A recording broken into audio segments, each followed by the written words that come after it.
palavra é vida. Eu hei de enviar-vos o Espírito da verdade. Ele vos conduzirá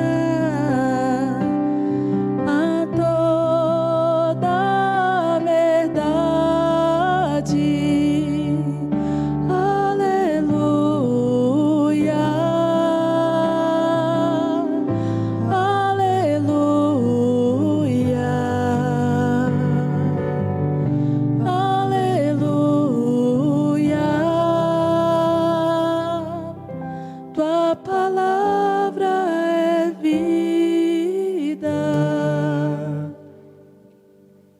O Senhor esteja convosco. Ele está no meio de nós. Proclamação do Evangelho de Jesus Cristo segundo João. Glória a vós, Senhor. Naquele tempo, Pedro virou-se e viu atrás de si aquele outro discípulo que Jesus amava, o mesmo que se reclinara sobre o peito de Jesus durante a ceia e lhe perguntara: Senhor, quem é que vai te entregar? Quando Pedro viu aquele discípulo, perguntou a Jesus: Senhor, o que vai ser deste? Jesus respondeu: Se eu quero que ele permaneça até que eu venha, o que te importa isso? Tu segue-me. Então correu entre os discípulos a notícia de que aquele discípulo não morreria. Jesus não disse que ele não morreria, mas apenas: se eu quero que ele permaneça até que eu venha, que te importa? Este é o discípulo que dá testemunho dessas coisas e que as escreveu. E sabemos que o seu testemunho é verdadeiro. Jesus fez ainda muitas outras coisas, mas se fossem escritas todas, penso que não caberiam no mundo os livros que deveriam ser escritos.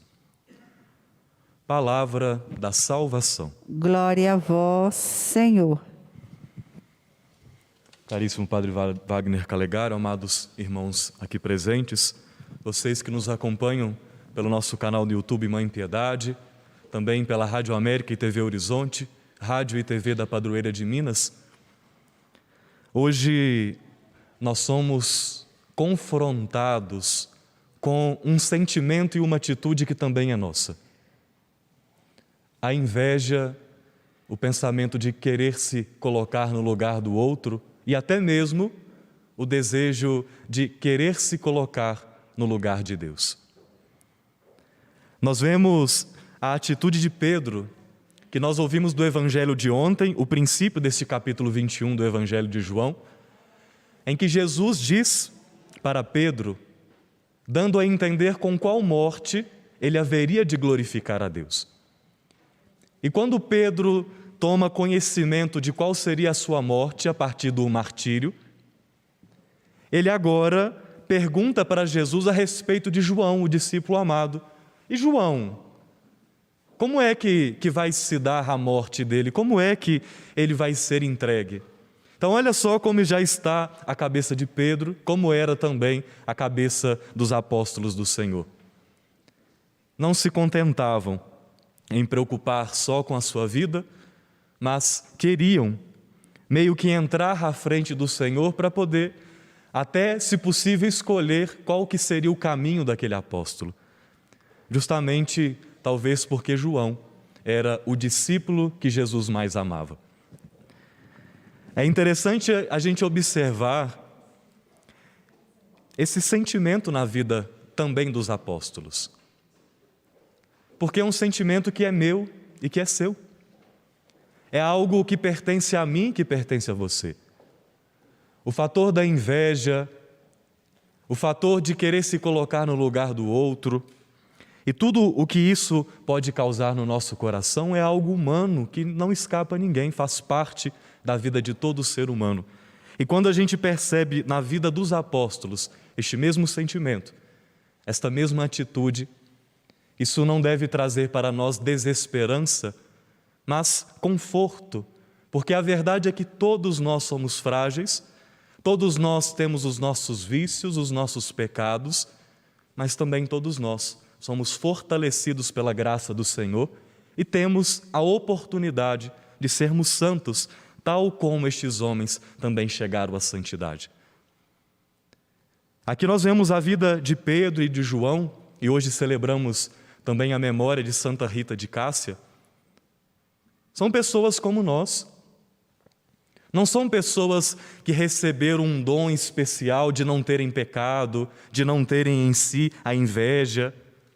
São pessoas como nós.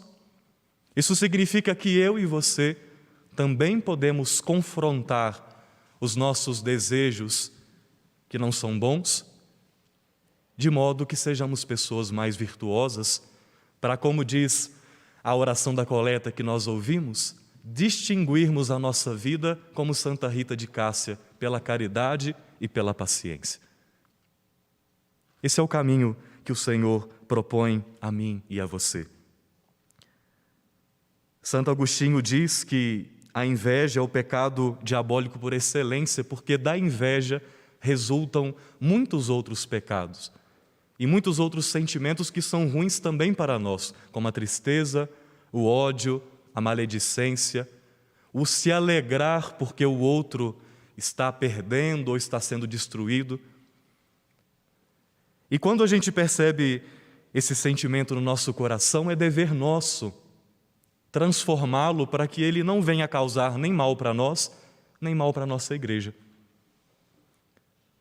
Sobre a inveja, São João Crisóstomo diz que nós pertencemos à mesma igreja, mas em alguns momentos nós enfraquecemos o corpo de Cristo, porque ao invés de tratarmos uns aos outros como irmãos, nós devoramos uns aos outros. Essa é a expressão forte que ele utiliza para falar da nossa vida. Somos chamados hoje a olhar para o nosso coração e, ao perceber o surgimento da inveja, do querer se colocar no lugar do outro, de querer receber vantagens que são do outro, de querer se receber dos privilégios que são da outra pessoa, lutar contra esse sentimento, porque a aparição da inveja é natural. O problema não é eu perceber que a inveja surgiu no meu coração. O problema é eu dar vazão a isso de modo que eu seja possuído pela tristeza, pelo ódio, pela raiva e que isso, sobretudo, faça mal a outra pessoa.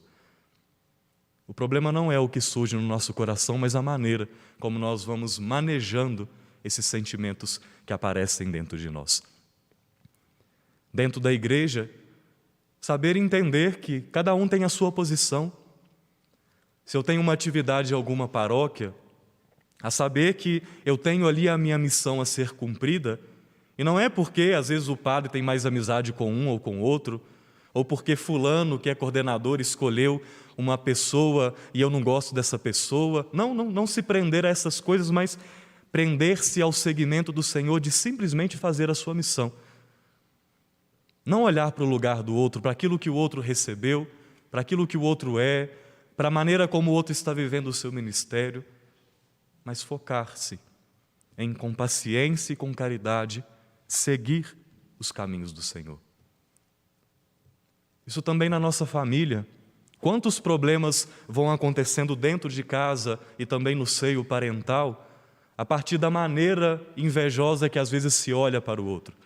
Ah, fulano comprou isso, fulano fez aquilo, fulano é dessa forma, fulano é desse jeito. Por que o nosso olhar se perde em considerar a vida dos outros, ao invés de focar em si mesmo e, sobretudo, focar naquilo que Jesus Cristo nos apresenta?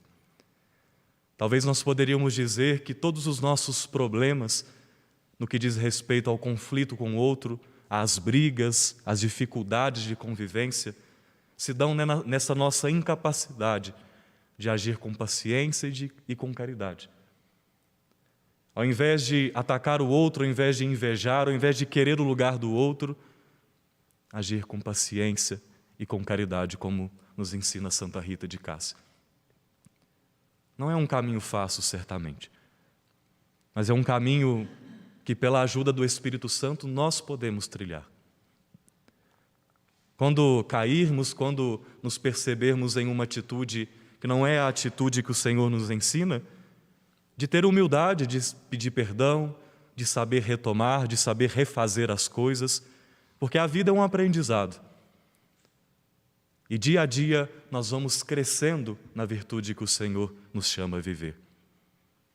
Mas é preciso que nós tenhamos essa decisão de seguir ao Senhor. É interessantíssima a resposta que Jesus dá a ele. Se quero que ele permaneça até que eu venha, o que te importa isso? Tu, Pedro, segue-me. Seguir ao Senhor significa ir atrás dele. Numa outra oportunidade no Evangelho de Marcos, Jesus diz uma frase pesada para Pedro, dizendo: vai para trás de mim, Satanás. Nós precisamos de ficar atrás do Senhor, seguindo ao Senhor, não à sua frente, como aquele que dá as cartas, aquele que diz aquilo que deve ser feito, mas atrás do Senhor, porque Ele é o nosso mestre. É Ele quem nos ensina a virtude. É Ele quem nos apresenta o caminho da salvação. E todas as vezes que nós quisermos ser o primeiro, sempre que nós nos colocarmos à frente daquele que é o nosso mestre, certamente nós tropeçaremos, porque a nossa vida sem Deus, ela não tem solidez. A nossa vida sem o Senhor, ela está longe da verdade, longe da justiça. É o que nos atesta o Salmo. Aquele que tem reto coração haverá de ver a face do Senhor e também vice-versa.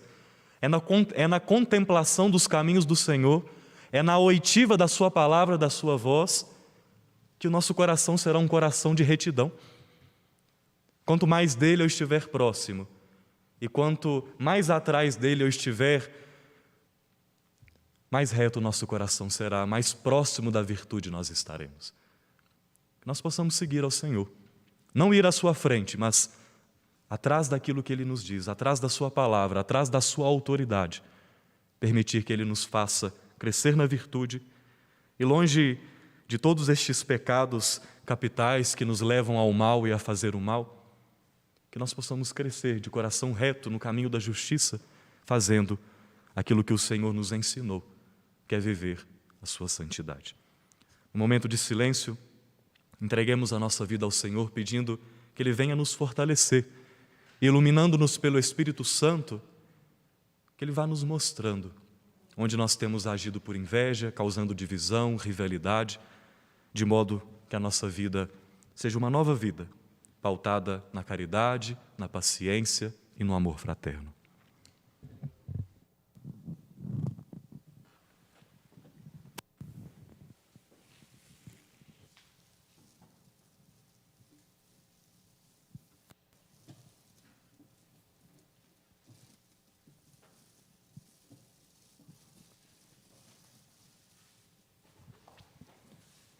Convido-lhes a ficar de pé para juntos apresentarmos ao Senhor as nossas preces.